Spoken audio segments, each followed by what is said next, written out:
Klein. Thank you so much for tuning in. Part 2 of today's episodes. You can find me on social media, Twitter, Instagram, and TikTok. I'm at Primetime Klein. Search Couch Potato Diary on Facebook. Find me on TikTok at Primetime Klein. Twitch. Twitch.tv/primetimepk, and you can email the show couchpotatodiary@yahoo.com. I add one more social media thing, and it throws the whole rhythm off. That's why I don't call it X, because I have a set method and I stick with it. Coming up on the show today, it's all about the NFL. We look at NFL power rankings and go over some of the big stories from week 3 as we get ready for week 4 in the NFL. So that's what it's all about on the show today. Thank you all so much for watching or listening today.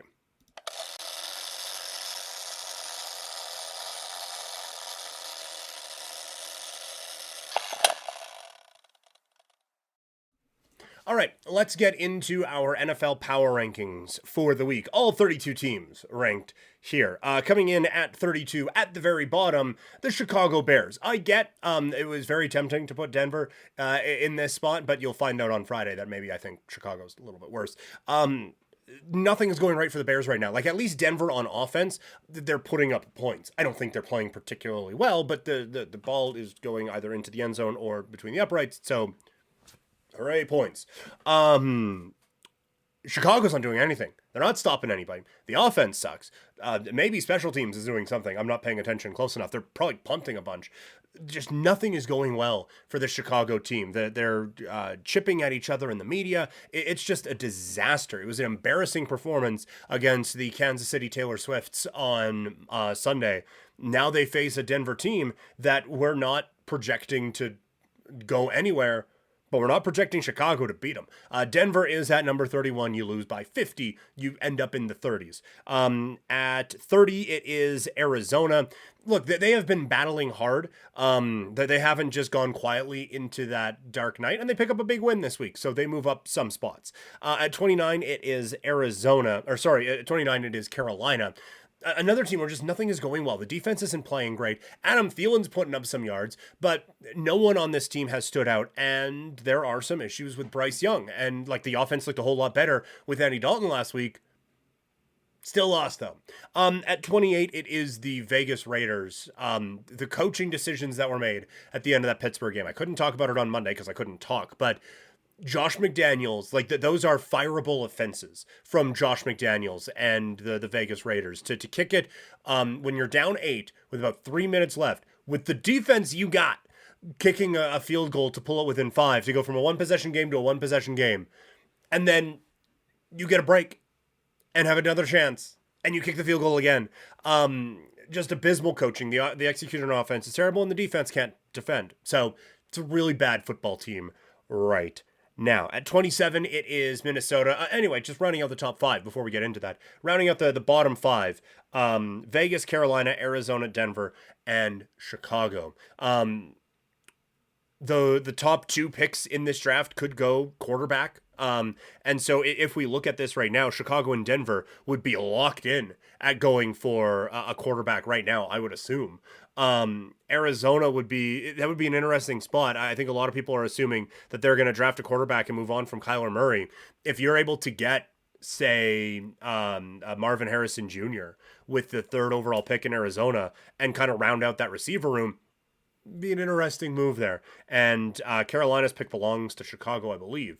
So Chicago could be in a pretty good spot draft-wise, but regular season-wise, it's not good. Give it away 27 is Minnesota. Again, they're 0-3. The offense is putting up some points. The defense can't stop anything. It's a problem in Minnesota right now. At 26, it's Houston. At least C.J. Stroud and a couple of the weapons on offense look like they could be something. They get an upset win over Jacksonville this week. Long term, still not buying into this team, though. At 25, it is the New York Giants. Once again, it feels like the season's on the line against the Seattle Seahawks this week on Monday Night Football. This is a Giants team that is desperate. And again, they're not getting any pressure on the quarterback. San Francisco basically toyed with them, and offensively, this team can't do a fucking thing right now. So major problems right now with the New York Giants. At 24, it's the Indianapolis Colts, 2-1. They're doing some stuff. Like, Jonathan Taylor would be a really big addition to this team that might put them into contention to win that division right now, given how it is going. At 23, it's the New York Jets. There's obvious concerns about the quarterback with Zach Wilson right now. He's not it. They had so many opportunities to win that game against the Patriots, and Zach Wilson kind of blew it on all of them. The defense is legit, for sure, but major problems continue for both New York football teams. At 22, it is New England. They beat the Jets, so hooray. 21, it is the LA Rams. I still think there's a bit of upward mobility for the LA Rams given how they've been able to execute on offense so far this season, and I think they're a team that could hang around for a playoff spot in the NFC. At 20, it is Seattle, a good win against Carolina. That offense looks like it's pretty well getting back on track. 19, it is Detroit. That was a smart game plan against Atlanta this week that let them pick up a victory. When it gets to upper echelon teams, I'm not really believing them. They have a big one against the Green Bay Packers tonight. That is like for the teams and me personally, because I have a lot of opinions on both teams. And so that this could be a real good one to figure out if I'm actually on it, or it could be a real bad one to see if I'm actually off of it right now. At 18, it is Washington. I haven't got a great read on this team a whole lot, but I mean, they've won a bunch of games, so good for them, I suppose. At 17, it is Tennessee. I can't move them down much further. It feels like they're kind of a tier cutoff. At 17, they're right in the middle. That feels like where they should be right now. 16 is New Orleans. 15, it's Atlanta.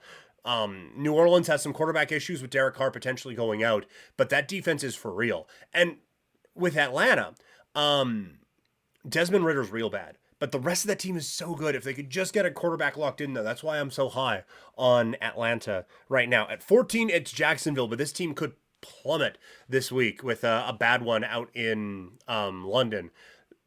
Just nothing inspiring about this football team right now, but preseason expectations have them a little bit higher. At 13, it's Pittsburgh. That's another one where if they can just get the quarterback figured out, this team could do some damage. I like the defense on this team a whole lot. Like that is what is keeping this team around. But we took under on them in the preseason, and I think that one could eventually play out, given some of the struggles this team has on offense. At 12, it's Cincinnati. They get back on track with a victory. Joe Burrow is only going to get healthier. If you can get them to a couple of big wins here in the next couple of weeks and then get to the bye week, maybe things start to turn around out in Cincinnati. At 11, it's Cleveland. That was a good win this week. They look dominant. I am not going to praise their piece of shit quarterback, but he started to look like he was kind of getting on track. I still don't love this offense, but man, that defense is an absolute game changer week in, week out. At 10, it's the Chargers.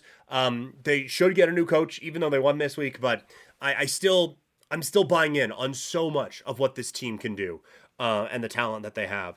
At 9, it is Tampa Bay. I never thought I'd have the Bucs as a top 10 team, but even with a loss to Philadelphia, I think they are right up there with how this offense can help them move the ball, and the defense is average. They'll probably tumble here a little bit, but for right now, I think they deserve a spot in the top 10. At 8, it is the Green Bay Packers. This is a real big test for them coming up tonight against Detroit. At 7, Baltimore, stubbing their toe a little bit in a look-ahead game. I'm not too worried about the Ravens just yet. At 6, it is Dallas. That was a real bubble burst this week. Losing Diggs for the season and then losing to a real bad Arizona team. Can't be doing that. I would imagine they get back on track, but at least they looked human in this one. At 5, it is the Buffalo Bills. What can you say about them, right? Like the offense, since getting shut down by the Jets, has come out and smoked two bad teams. That matchup against Miami coming up this week is going to be so much fun. At 4, it's Philadelphia. Seems like things are getting back on track for the Philadelphia Eagles. This defense is really good. This offense has the potential to be really good. They're 3-0, and I don't even think they've scratched the surface on what they can be. At 3, it is the San Francisco 49ers, just a complete football team with a complete annihilation of the Giants on Thursday. 2, it's Kansas City. My concerns about the Chiefs was that the offense wasn't going to be very good. Well, when you put up almost 50, I have to buy into it. And number 1, who else is it going to be? You put up 70 in a week, you're going to be my number 1 team. I think everything they are doing is legit. I think the defense is only going to get better as they start to learn with a new defensive coordinator and one of the best in the league. So I think that this is a Miami team that, surprisingly, is only going to get better this season.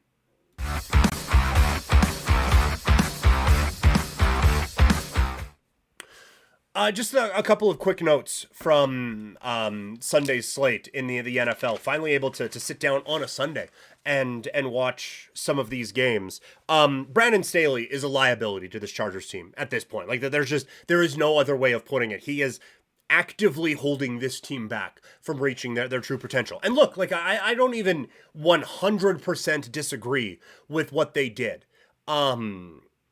In that spot, fourth and 1 from their own 25. But, and maybe part of this is on Kellen Moore, and he deserves some of the blame, but I think he's good. So, biases. But to run the ball in that spot, when you had, I think, 12 carries for 13 yards in that game for Joshua Kelly, you have, this is one of those ones, they talk about it in a few different spots. Players, not plays. You have one of the most talented quarterbacks in the league. How do you take the ball out of his hands in 4th and 1 to seal that game away? I understand, like, you need a yard, get a yard.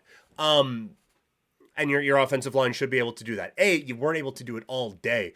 B, why are you taking the ball out of the hands of a dude who you just gave a massive contract to? So I think there's a couple of ways that Brandon Staley is certainly holding this team back. And quite frankly, even with a win, I would have fired him this week. Like that was atrocious coaching from the LA Chargers there. The Browns defense might be the best in the league coming off of that dominant performance. Like they were in Tannehill's head, and he look, when you get ahead of the Tennessee Titans, you feel pretty good because this is not an offense built to come back. But there was just nothing doing for Tennessee that whole game. It just felt like they were underwater. This defense is legit and is going to be a big problem in the AFC North. The Dolphins lighting up Denver. I mean, what more can you say? I said it earlier today in part 1 when we were doing buy sell. There is no way to defend this team. You want to just like prevent the big play. A, Tyreek Hill's probably going to be able to outrun you anyway. And B, Tua can kill you underneath with Jalen Waddle and some of those other things. And if you really want to be committed to backing off, they can run it down your throat with great speed and athleticism. Like there's just no way to beat this team right now, defensively anyway. So like I am really, really, really high on what the Dolphins are doing right now. Some really bad losses this week. The Cowboys, that's just not a loss you can have. But it's a look past one. That's one you can kind of excuse. The next two I think are actually worse. Jacksonville losing to Houston, that's a divisional matchup, and a team that you need to clearly put behind you in the standings. Jacksonville has not impressed in the first 3 weeks, and that's a horrendous loss for the Jets.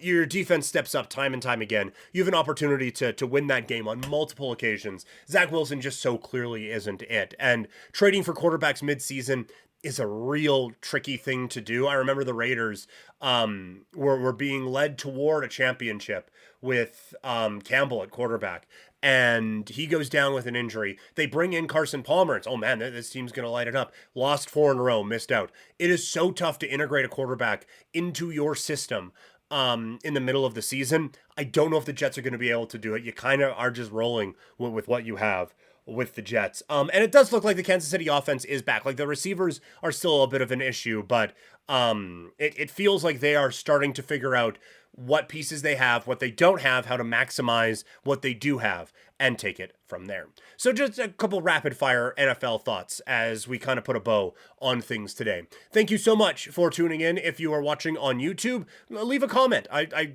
just did a breakdown-ish, but again, rapid fire, on all 32 teams in the league. I can't imagine I batted 1,000 in your opinion. So let me know. What'd you agree with? What'd you disagree with? Let me know there. Tomorrow is the NFL preview continues. We look at difference makers on every NHL team. Just needle movers who are guys who actually make a difference out on the ice. And then it's a Fights in Football Friday. We look at NFL picks. We have CFL picks, and we're going to get into Canelo Alvarez taking on Jermell Charlo this weekend. Should be a lot of fun. You can find me on social media, Twitter, Instagram, and TikTok. I'm at Primetime Klein, twitch.tv/PrimetimePK, and you can email the show, couchpotatodiary@yahoo.com, or find us on Facebook. Thank you all so much. I will talk to you all later.